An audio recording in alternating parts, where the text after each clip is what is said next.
नमस्कार दोस्तों, आप लोगों का मेरे चैनल पे स्वागत है। मेरा नाम अर्पित कुमार इलाहाबादिया है। तो पिछले लेक्चर में मैं आप लोगों को कॉमन इंटेंशन के बारे में समझाया था, जहां मैंने प्री अरेंज प्लान और मीटिंग ऑफ माइंड दोनों लोगों की सेम होती है उसके बाद में मैं बात करा था।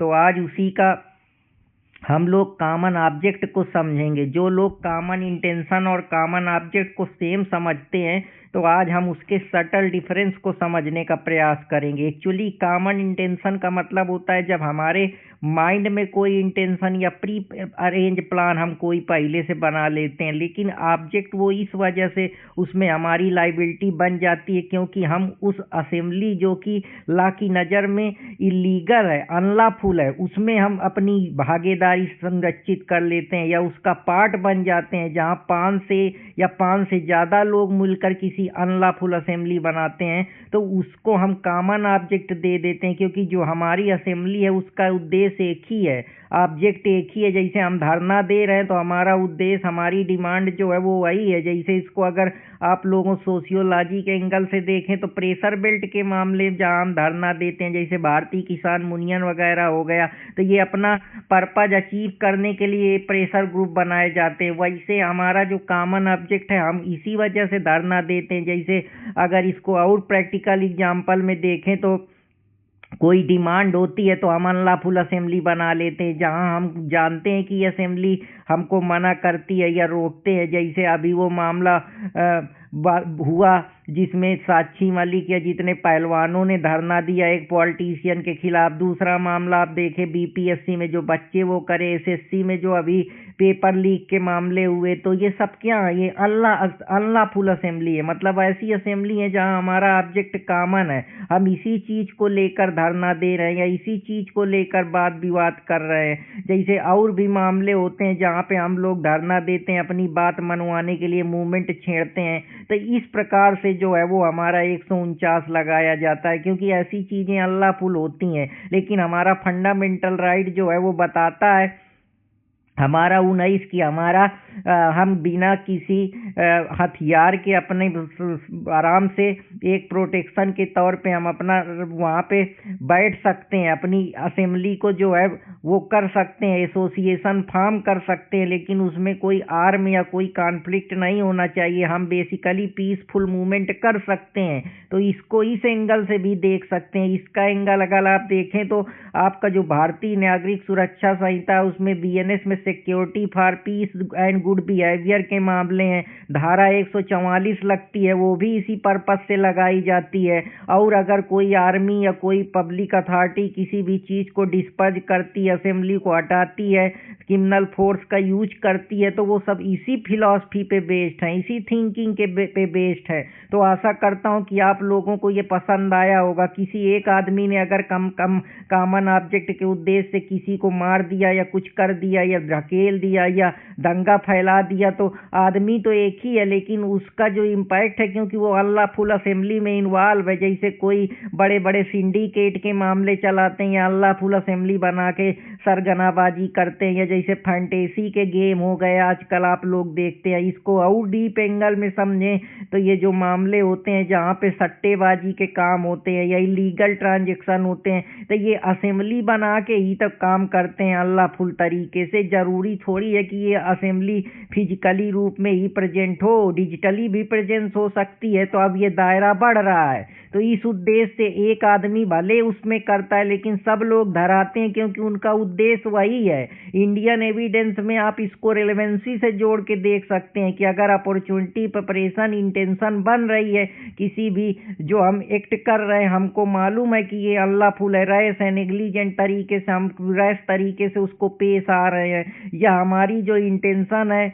या हमारा जो इसका इफेक्ट है वो मालूम है कि इसके बाद इसका ये इफेक्ट होगा, तो हम उसको इस तरीके से भी जोड़ सकते हैं। तो ये जो चीजें हैं एक दूसरे से जुड़ी हुई हैं। तो आशा करता हूँ इसीलिए जो इसमें होता है, पहले से कोई प्लानिंग नहीं होती है, ना पहले से कोई प्लान होता है, हम स्पॉन्टेनियसली प्लान बनाते हैं। इसीलिए इसका दायरा वाइड है, क्योंकि ये अल्लाहफुल तरीके से होते हैं, कहीं से भी घटित हो जाएंगे किसी भी जगह से, और एक आदमी कर देगा तो मतलब कि क्या है, सारे लोग उसी आइडियोलॉजी पे टिके हुए हैं, उसी थिंकिंग पे टिके हुए हैं, जिसकी वजह से ये क्राइम कमिट हो रहा है। जैसे बड़े बड़े पॉलिटिशियन होते हैं, दंगा भड़का देते हैं, कहीं रैली होती है वहाँ कुछ हो गया, कोई पॉलिटिशियन का मर्डर कराना है, कुछ कराना है, तो ये अल्लाहफुल असेंबली तरीके से अपने दिमाग का यूज करते हैं, सिस्टम का यूज करते हैं। करता एक है, जो मेन बास होता है वो सिर्फ इशारा देखता है, गोली चलाने वाले अलग बैठे होते हैं, तो जो गोली चलाता है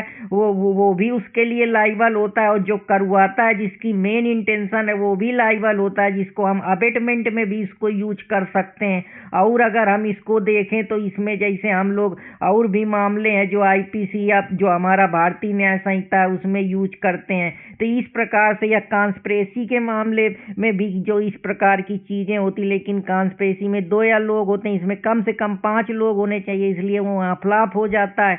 तो इस प्रकार से आप इसको समझ सकते हैं कि जब अनलॉफुली हम कोई अपनी चीजों को डील करते हैं, अपने अलग तरीके से देखते हैं, तो वो ये सारी चीजें इसके अंतर्गत आती हैं। अगर किसी ने हाथ भी ना उठाया हो तब भी हम उसको लाइबल करा देंगे, क्योंकि वो एग्जैक्ट प्लान पे फॉल करता है, या उसको एग्जैक्ट प्लान मालूम ना हो, क्योंकि वो अनलॉफुल असेंबली का पार्ट बस हो, तो समझो कि उसकी लाइबिलिटी बन जाएगी।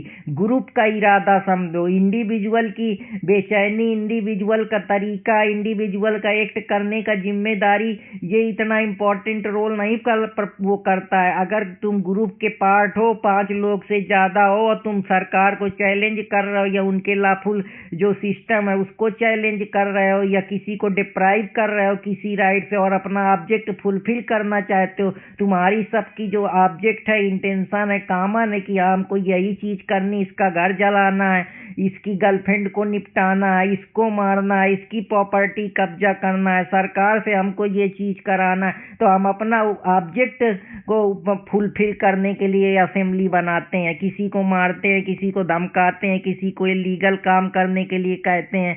तो हम बेसिकली जो है कानून को चैलेंज करते हैं, क्योंकि वो समाज में जो चीजें बनी है वो मोरालिटी के बाहर है, लॉ और इथिक्स के बाहर है। हम वो चीज करते हैं जो हमको समाज रोकता है। हम सोशल कंट्रोल को चैलेंज करते हैं, सोशल कंट्रोलिंग पावर अथॉरिटी को चैलेंज करते हैं, लॉ, पुलिस, जुडिशरी। इस वजह से हमारी लाइबिलिटी बन जाती है। कॉमन ऑब्जेक्ट और कॉमन इंटेंशन में यही फर्क है कि जो ऑब्जेक्ट होता है वो लूज हो सकता है, पर वो स्पॉन्टेनियस बनाया जाता है।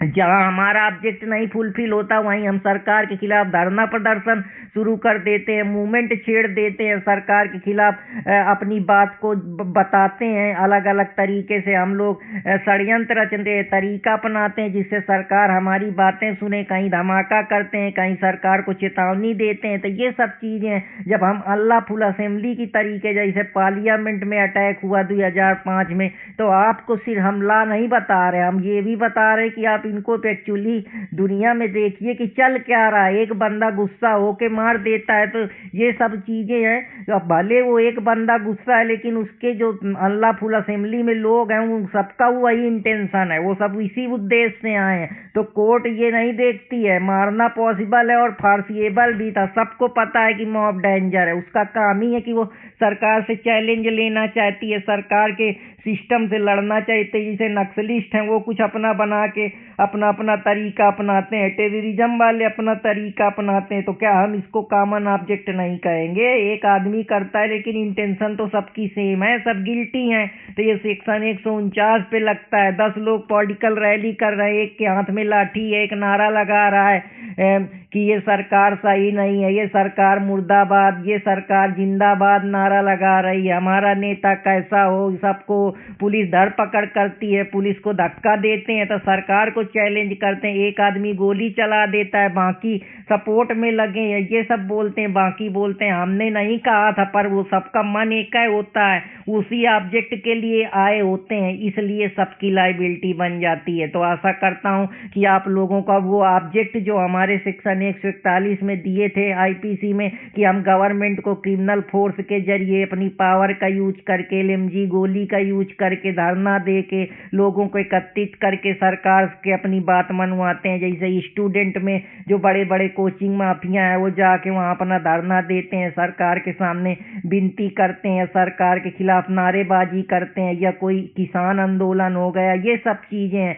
जहां हम ला के प्रोसेस को चैलेंज करते हैं, हम क्रिमिनल टेस्ट पास करते हैं, गवर्नमेंट प्रॉपर्टी में घुसते हैं, तोड़ फोड़ करते हैं। जैसे बीपीएससी ऑफिस में हमने ये सब चीज़ें करी, या कोई प्रॉपर्टी होती है उसको कब्जाते हैं, तोड़ते हैं, क्रिमिनल फोर्स के जरिए तोड़ फोड़ करते हैं, आगजनी लगाते हैं, क्रिमिनल फोर्स का यूज करते हैं, तभी तो धारा 144 लगाई जाती है। तो आशा करता हूँ कि आप लोगों को ये भी पसंद आया होगा, और पसंद आया हो तो चैनल देसी स्मार्ट एकेडमी अर्पित कुमार इलाहाबादिया से प्रैक्टिकल और देसी अंदाज में हम लोग ला को सीखेंगे। तो वकैरियस लाइबिलिटी में इसी वजह से बन जाती कि करे कोई भरे कोई, तो कॉमन ऑब्जेक्ट तो हमारा सेम है, लेकिन इसमें समस्या यही है कि हम सेक्शन 34 में 2 लोगों को देखते हैं, यहाँ 5 लोग देखते हैं। वहाँ एक्टिव पार्टिसिपेशन पहले से मौजूद रहता है, यहाँ एक ही आदमी करता है, बाकी सिर्फ उस असेंबली का प्रोडक्ट होते हैं, इस वजह से उनकी लाइबिलिटी बन जाती है। जैसे मोब अटैक कर दे, हाउस में एक फायर लगा दे, बाकी भाग जाए, तो बाकी सबका इंटेंशन तो सेम है था कि इस घर को निपटाना है, इसको मारना है, ये करना है, वो करना है। तो ये सारी चीज़ें अगर 5 या इससे ज़्यादा लोग हैं, अल्लाह फुल असेंबली है, उनका ऑब्जेक्ट जो कॉमन है, एक मेंबर ऑफेंस करता है तो सब गिल्टी होंगे। भारतीय न्याय संहिता जो हमारी है वो 190 में यही प्रोविज़न दिया है। पुरानी वाली जो हमारी भारतीय आईपीसी है उसमें ये 141 में दिया है। तो आशा करता हूँ कि आप लोगों को ये भी पसंद आया होगा, और पसंद आया हो तो चैनल को लाइक सब्सक्राइब करते रहें। अब इसी को साइकोलॉजी डिफ्यूजन ऑफ रिस्पॉन्सिबिलिटी बोलती है कि हम अपनी रिस्पॉन्सिबिलिटी से डिफ्यूज कर जाते हैं, सब कर रहे हैं, मैं अकेला क्या कर लेता, ये हम थिंकिंग पैदा करते हैं। हमारी रिस्पॉन्सिबिलिटी थी कि हम उन चीज़ों को देखें, लेकिन हमने क्या कर दिया, अपनी बचाव के लिए हम उससे बच गए, सब कर रहे हैं, मतलब मैं अकेला क्या कर लेता। वही चीज़ है कि अगर एक लाठी चला रहा है तो भैया मैं क्या कर सकता था, मेरा कुछ नहीं। तो यहीं से 149 का लॉजिक आता है, जो अभी तुमको सिफलाई बताते हैं, वो और भी सारी चीज़ें हैं जो इस पे रोल प्ले करती हैं। थॉमस हॉब्स फिलासफर बोलता है कि क्राउड में ला नहीं होता, सिर्फ पावर होती है। उतनी देर थोड़े कोई ला देखता है, वो अपने पावर का यूज करते हैं, वो उनका ऑब्जेक्ट होता है, वो फुलफिल होता है। इसीलिए तो स्टेट जो है स्ट्रिक्ट होती है, नहीं तो एनार्की हो जाएगा, मूवमेंट छिड़ जाएगा, दंगा फसाद हो जाएगा, मर्डर हो जाएगा, इतने लोग मर जाएंगे, किसकी रिस्पॉन्सिबिलिटी होगी? सरकारें गिर जाएंगी, मॉब जो होगा वो एनार्की पैदा हो जाएगी। जैसे तुम लोगों ने अभी देख लिया जेनजी का जो नेपाल में प्रोटेस्ट हुआ, वो भी कॉमन इंटेंशन के आप एंगल से देख सकते हैं। नेस्जे बोलता है भीड़ में सब स्ट्रांग बनते हैं, पर जिम्मेदारी कोई नहीं लेता। एक हाथ साफ कर रहा है तो तुम भी पीछे से चटपटा देते हो, तुमको लगता है तुम बाहुबली हो, अब अकेले शायद उस आदमी से तुम्हारी हिम्मत न पड़े। तो वही है, पीठ पीछे सब बोल लेते हैं, या समय आने पर सब हाथ साफ कर लेते हैं। कोई यहाँ ईमानदारी का जो पाठ पढ़ाते हैं वो सब ऐसा ही है। तो जिम्मेदारी कोई नहीं लेना चाहता है, और सब नेता बनने को सब अपना, कहीं कोई बात चल रही हो तो भाषण सब देंगे। जैसे हमारे इलाहाबाद यूनिवर्सिटी के जो बच्चे होते थे, कोई एक ज्ञान होता था तो दूसरे को पहले उतावलापन था कि मैं अपनी बात कर दूं, मैं हीरो बन जाऊं। लेकिन अब जब पुलिस पकड़ के धरपकड़ करती है तो सब भागते हैं जान दबा के। तो यही है, भीड़ की जिम्मेदारी को याद दिलाना किसी की जिम्मेदारी नहीं है। तो यही से सेक्शन 149 है जिसके बारे में बात कर रहा हूँ। इसीलिए इसकी लाइबिलिटी वाइड है, क्योंकि बहुत सारे लोग हैं, एक करता है, बाकी सब असेंबली का पार्ट होते हैं, अलग अलग तरीके से षड्यंत्र बनाते हैं, अलग अलग तरीके से असेंबली को कोऑर्डिनेट करते हैं, मेंटेन करते हैं। ये जो फैंटेसी गेम वाले होते हैं, ये लीगली काम करते हैं, चैलेंज करते हैं सरकार के खिलाफ, जैसे कुछ भी हुआ बात करते हैं। तो ये भी तो आजकल डिजिटली भी तो हम कॉमन ऑब्जेक्ट को देख सकते हैं, समझ सकते हैं। जरूरी थोड़े है कि हम फिजिकली उन चीज़ों को एस्केलेट करें। आजकल मीडिया का दौर है, कोई भी भाषण दे देता है, फॉल्स पब्लिसिटी करा देता है। मीडिया जो है वो आजकल फॉल्स चीज़ों को रिप्रेजेंट करती है, लोगों का ब्रेन वॉश करती है। तो ये सब क्राइम है, उसके कॉमन ऑब्जेक्ट से बाहर की चीज़ें नहीं है, सब उसी का पार्ट है। ये आशा करता हूँ कि आप लोगों को यही तो समझ में आया होगा कि हम सब लोग उस असेंबली का पार्ट होते हैं। आपने गाना सुना होगा कि छोड़ेंगे ना हम तेरा साथ हो साथी मरते दम तक। ये अगले जन्म नहीं, अगले जन्म तक। तो वही बात है कि हम साथी हैं, कोई भी हो जाए, अगर हमारा इंटेंशन सेम है, हमारे विचार सेम है, तो हमारा एक आदमी जाएगा तो जेल जाएगा, मारेगा तो मारेगा, हम भी उसके साथ है, हमारी भी उतनी ही रिस्पॉन्सिबिलिटी है। तो पर जब जुर्म हुआ तो ला यही बोलेगा, साथ आए हो तो साथ भुगतोगे। तो अपने जो लोग होते हैं, जैसे कास्ट वाले होते हैं, वो अपने लोगों को प्रोटेक्ट करते हैं, जो जिनकी जिससे बनती है, जिससे जिनका कोऑर्डिनेशन कोऑपरेशन बनता है, वो उनका सपोर्ट करने आ जाते हैं। भीड़ में खुद को मासूम ना समझ आए, समझे दोस्त, भीड़ में खुद को मासूम ना समझे दोस्त। जब जुर्म होता है तो हाथ नहीं नीयत देखी जाती है, कि तुम हाथ कितने चलाए, नहीं कि नीयत तुम्हारी किस उद्देश्य से, तुम किस उद्देश्य से आए थे। जो खड़ा रहा उसको भी गुनाह बता दिया जाता है। जैसे महबूब शाह के केस में आया था, जो पर्सन स्टैंड करता है, वेट करता है, ऑब्जर्व करता है, वो भी अबेटमेंट का जिम्मेदार होता है, कानून उसी को गुनाहगार मानता है। तो आशा करता हूं कि आप लोगों की ये समझ में आया होगा। सेक्शन 190 जो भारतीय न्याय संहिता का है, उसमें कॉमन ऑब्जेक्ट की बात की गई है। कॉन्सेप्ट सेम है, बस समझने का लैंग्वेज मीनिंग का डिफरेंस है। जैसे डेरिड्रा जो है वो इसके बारे में डिकंस्ट्रक्शन की फिलॉसफी के बारे में बात करता है, तो आपको बहुत डीप एंगल से समझाया हूँ। आशा करता हूँ कि आप लोगों को ये समझ में आया होगा। अगर समझ में आया हो तो देसी स्मार्ट अकेडमी अर्पित कुमार इलाहाबादिया से जुड़े रहें। जय हिंद दोस्तों, जय भारत।